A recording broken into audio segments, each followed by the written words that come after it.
fellow children. Hope all of us are doing good.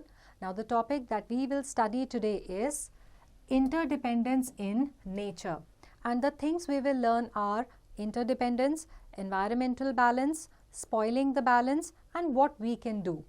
Our natural environment has living beings and non-living beings. They make up the two parts or components of the environment.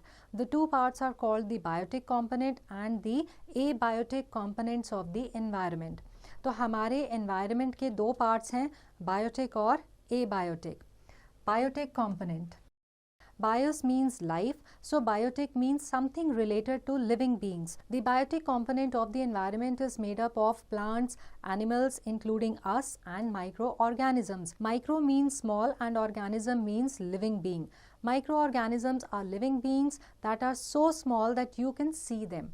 The germs that cause diseases are microorganisms, but all microorganisms are not germs. तो जो भी चीज़ें जिनमें life है वो उसका मतलब है बायोस. तो जितने भी ऑर्गेनिजम्स या एनिमल्स या हम ह्यूमन बीइंग्स या छोटे छोटे माइक्रो ऑर्गेनिजम्स जिनको हम आँखों से नहीं देख सकते, जिनमें जान है, ये सारे जो हैं हमारे एनवायरनमेंट के बायोटिक कंपोनेंट है, including plants. Then let us come to the abiotic components. The abiotic component of the environment is made up of non-living things like soil, water and air. तो वो सब हमारे environment की चीज़ें जिनमें जान नहीं है, जैसे कि soil, water, air, ये हमारे abiotic components हैं. Now let us look at the interdependence. The components of the environment depend on each other or they are interdependent. For example, animals depend on plants for food and plants need soil to grow. Also, soil depends on dead plants and animals to remain fertile. This is just one example of interdependence in nature. Let us find out more about how the different parts of the environment help each other. तो अगर हम देखें, जो plants हैं वो soil में grow करते हैं और जो soil है वो fertile रहे, इसके लिए ज़रूरी है कि जो dead plants और animals के remain हैं वो उसमें mix हो जाएं. तो इस तरह से जितने biotic और abiotic components हैं वो एक दूसरे के ऊपर depend करते हैं. Let us see how plants help animals. All animals depend on plants for food. Plants are called producers because they produce food. Herbivores are animals which eat plants. They depend on plants directly for food. Carnivores are animals which eat the flesh of other animals. They too depend on plants indirectly as they eat animals which eat plants. तो जितने भी animals हैं वो directly या indirectly plants के ऊपर depend करते हैं अपने फूड के लिए. जो हर्बीवोर एनिमल्स हैं वो तो डायरेक्टली प्लांट खाते हैं और जो कार्निवोर एनिमल्स हैं वो हर्बीवोर एनिमल्स का फ्लैश खाते हैं, तो इनडायरेक्टली वो भी प्लांट पे डिपेंडेंट हैं अपनी फूड की नीड के लिए. Then animals also depend on plants for oxygen. Plants throw out oxygen that animals need to breathe. अब प्लांट्स क्या करते हैं, वो ऑक्सीजन को ब्रीथ आउट करते हैं और जितने एनिमल्स हैं उनको ऑक्सीजन चाहिए सांस लेने के लिए. Now let us see how animals help plants. Animals help plants by breathing out carbon dioxide which plants use to make food. If plants kept using carbon dioxide and animals did not make any, all the carbon dioxide in the air would get over. तो सबसे पहले जो animals हैं वो carbon dioxide को breathe out करते हैं और प्लांट्स को ये कार्बन डाइऑक्साइड चाहिए होती है अपना फूड बनाने के लिए. Now animals help plants in other ways too. They help to scatter the seeds of plants. They eat the fruit and throw the seeds far away from the plant. If they did not, the seeds would fall right near the plant and there would be no space for new plants to grow. तो animals fruits खाते हैं, seeds को दूर दूर तक बिखेर देते हैं या प्लांट से बहुत दूरी पर फेंक देते हैं. इससे क्या है कि प्लांट्स को ग्रो करने के लिए प्रॉपर एनवायरनमेंट मिल जाता है. Now let us see how microorganisms help. There are millions of microorganisms in the soil, in water bodies and even inside our body. Some of them are very helpful. For example, the microorganisms living in our intestines help in digestion. तो ये इतने छोटे छोटे organisms जिन्हें हम आँखों से directly नहीं देख सकते, ये बहुत मिलियंस में सॉइल में, पानी में और हमारी बॉडी के अंदर भी होते हैं और ये हमारे लिए बहुत हेल्पफुल होते हैं.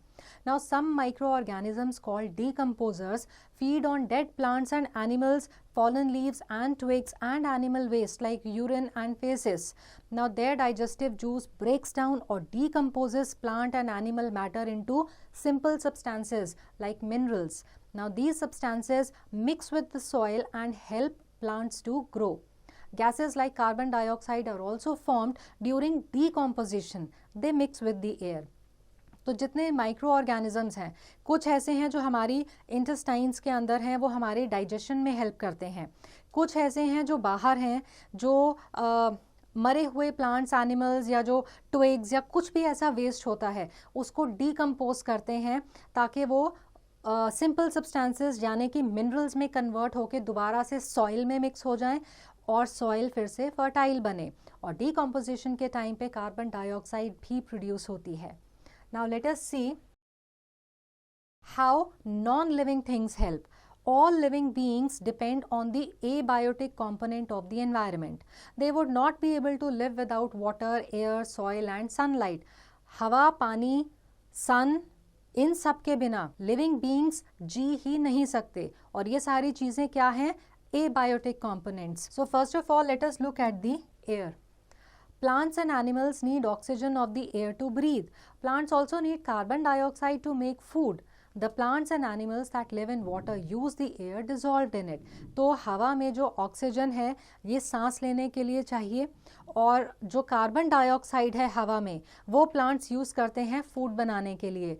और जो प्लांट्स और एनिमल्स पानी में रहते हैं वो पानी में डिजॉल्व हवा को यूज़ करते हैं. Then we have water. All living beings need water. If you do not water a potted plant for some days, it will die. Our body also needs water. That is why a patient suffering from dysentery has to be given ORS to make up for the loss of water. जितने भी living beings हैं सबको जीने के लिए पानी की ज़रूरत पड़ती है. बिना पानी के लाइफ पॉसिबल ही नहीं है. Then we come to soil. Plants take water and minerals from the soil. Without soil, there would be no plants. Without plants, there would be no animals because animals depend on plants for food. जो soil है, soil के अंदर से पानी और minerals use करके plants grow करते हैं. अगर soil नहीं होगी तो plants भी नहीं होंगे. Then we have sunlight. Plants need sunlight to make food. That means there would be no living beings on the earth without sunlight. Besides, it would be so cold without the sun that nothing would live. अगर sunlight नहीं है तो plants food नहीं बना सकते, इसका मतलब life possible नहीं है. और अगर सन नहीं होता तो इतनी सर्दी होती कि लाइफ वैसे भी सर्वाइव नहीं कर सकती. Now let us look at the environmental balance. The components of the environment are not just dependent on each other. They are also linked together in a way that keeps a perfect balance. This means that the environment has the right amount of different things for living beings to survive. It also means that when these are used up, natural processes return them to the environment. Let us look at a few examples. तो हमारे environment के जो अलग अलग components हैं वो एक दूसरे के ऊपर तो dependent हैं, लेकिन वो ऐसे linked हैं कि उनके वजह से एक environment में perfect balance create होता है. If we look at this diagram here, now this is soil which has minerals in it. These minerals are absorbed by the plants. These plants are eaten by the animals. Now these plants and animals, when they die, they are decomposed by these microorganisms, and because of this decomposition, the decomposed matter which contains a lot of minerals again mixes with the soil. तो इस तरह से ये पूरा एक balance बना रहता है. Now living beings use up oxygen and throw out carbon dioxide. Plants use the carbon dioxide and make oxygen. This way the amount of carbon dioxide and oxygen in the air stays balanced. अब animals और human beings क्या करते हैं? वो हवा में से oxygen breathe in करते हैं और कार्बन डाइऑक्साइड को ब्रीद आउट करते हैं. ये जो कार्बन डाइऑक्साइड है ये प्लांट्स ब्रीद इन करते हैं, फूड बनाते हैं और ऑक्सीजन को रिलीज करते हैं. तो इस तरह से हवा में ऑक्सीजन और कार्बन डाइऑक्साइड का बैलेंस बना रहता है. Then nature has the right proportion of plants, herbivores and carnivores. If all the carnivores in a forest died, for example, there would be too many herbivores. Then they would eat up all the plants and the forest would vanish. तो इसी तरह से nature में जो plants हैं, herbivorous और carnivorous animals हैं, उनका राइट प्रपोर्शन है जिससे कि कोई भी एक स्पीशीज़ बढ़ गई तो दूसरी बिल्कुल ही ख़त्म हो जाएगी, ऐसा नहीं होता. Then plants take carbon dioxide from the air and water and minerals from the soil. They use all these to make food which animals eat. Plants and animals use food for energy and growth. A part of the food is also stored in their bodies. So all the matter in the bodies of plants and animals comes from the soil, air and water. When decomposers break down the bodies of plants and animals, they return matter to the soil and air. This helps to keep the environmental balance. Now let us see what spoils the balance. Left to itself, the natural world would be perfectly balanced. But we do things to spoil this balance. We have found ways of fighting diseases, wild animals and so on. This has made the human population, that is number of people, grow. We have cut down forests to grow crops, make homes, roads and so on for the growing population. Cutting down forest harms the environmental balance in many ways. अब है क्या कि लोगों ने सीख लिया है कि डिजीज़ेस को कैसे आप फाइट कर सकते हैं, उनसे कैसे बच सकते हैं, वाइल्ड एनिमल्स वगैरह से आप कैसे बच के रह सकते हैं. तो जो ह्यूमन पॉपुलेशन है उसकी ग्रोथ बहुत बढ़ गई है, जिसकी वजह से फॉरेस्ट काट दिए गए हैं. अब फॉरेस्ट को काटा गया है ताकि आप क्रॉप्स ग्रो कर सकें, घर बना सकें, सड़कें बना सकें, इंडस्ट्रीज लगा सकें. लेकिन इससे एनवायरनमेंट का बैलेंस खराब होता है. It disturbs the balance of oxygen and carbon dioxide in the air. It drives wild animals into villages and towns in search of food. Then it harms the soil as there are no trees to protect it from being blown or washed away. Then it also reduces rainfall because trees help to make clouds by giving out water vapor. तो अगर आप बहुत ज़्यादा deforestation करते हैं तो सबसे पहले तो ऑक्सीजन और कार्बन डाइऑक्साइड का बैलेंस ख़राब होता है. जो वाइल्ड एनिमल्स हैं उनकी नेचुरल हैबिटेट ख़त्म होती है तो विलेजेस की तरफ भागते हैं खाने की तलाश में. फिर आपकी सॉइल इरोजन होती है और रेनफॉल कम हो जाती है. Then we kill animals for sport and for their skin, tusks, fur and so on. This way many animals have become extinct. That means they do not exist anywhere in the world anymore. Others are endangered. That means there are very few of them left. If we are not careful, the endangered animals may also become extinct. When an animal vanishes, the balance in nature gets disturbed, which harms others. For example, if deer vanish from our forests, tigers will start killing our cattle for food. तो होता क्या है कि अपने शौक के लिए या किसी न किसी ज़रूरत के लिए हम बहुत सारे एनिमल्स का शिकार करते हैं. इसकी वजह से कुछ एनिमल्स ऐसे हैं जो इंडेंजर हो चुके हैं, जिनके नंबर इतने कम हो गए हैं कि अगर हमने ध्यान नहीं दिया तो वो बिल्कुल ही ख़त्म हो जाएंगे.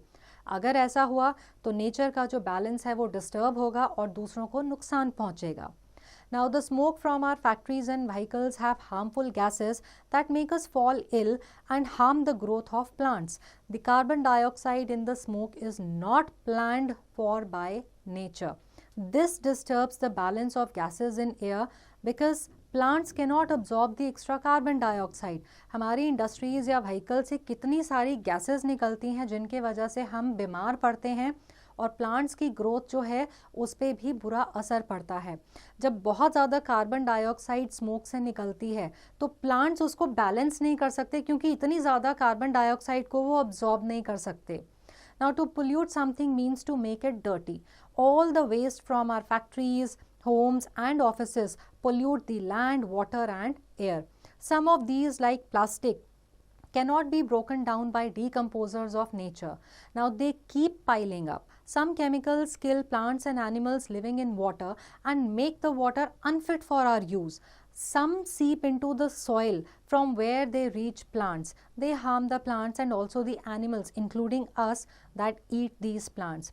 अब पोल्यूशन है, चाहे सॉइल, एयर या वाटर, उनकी वजह से, इस पोल्यूशन की वजह से क्या है कि नेचर में बहुत ज़्यादा गंदगी इकट्ठी हो जाती है जो हमारी हेल्थ ख़राब करती है. फिर कुछ ऐसी चीज़ें हैं जैसे कि प्लास्टिक. ये जो नेचुरल डीकम्पोजर्स हैं वो इनको डीकम्पोज नहीं कर पाते। अब इसकी वजह से क्या है कि ये बहुत ज़्यादा इकट्ठा होना शुरू हो जाते हैं। इन चीज़ों से केमिकल्स निकलते हैं जो कि प्लांट्स और एनिमल्स को ख़राब करते हैं और उनको ढंग से ग्रो करने नहीं देते। और ये जब प्लांट्स के अंदर या हमारी बॉडी के अंदर खाने के थ्रू आते हैं वेरियस सोर्सेस से, तो हम सबको बीमार करते हैं। Now let us see what we can do. Now we can plant more trees. We can stop killing animals. By the way, our government has banned the hunting of animals. Anyone caught killing animals can be punished. Then we and many other countries have set up wildlife parks and sanctuaries where animals are protected. We can stop using things like plastic that nature cannot decompose, and we can try to reduce pollution by not throwing garbage in open, not burning things or garbage, planting trees etc. तो ज़्यादा से ज़्यादा पेड़ लगाएं, जानवरों को ना मारें। फिर आप ऐसा भी कर सकते हैं कि प्लास्टिक को कम से कम इस्तेमाल करें या इस्तेमाल करना बिल्कुल छोड़ दें। फिर पोल्यूशन ना फैलाएं अपनी गंदगी को बाहर ओपन में फेंक करके। Let us take a quick recap. The biotic component of the environment is made up of plants, animals and microorganisms. The abiotic component of the environment is made up of non-living things like soil, water and air. The components of the environment depend on each other or they are interdependent. Then plants are called producers because they produce food. Some microorganisms called decomposers feed on dead plants and animals, fallen leaves and twigs and animal waste. So I hope that this chapter is clear to all, and answering questions based on this chapter will now be easy.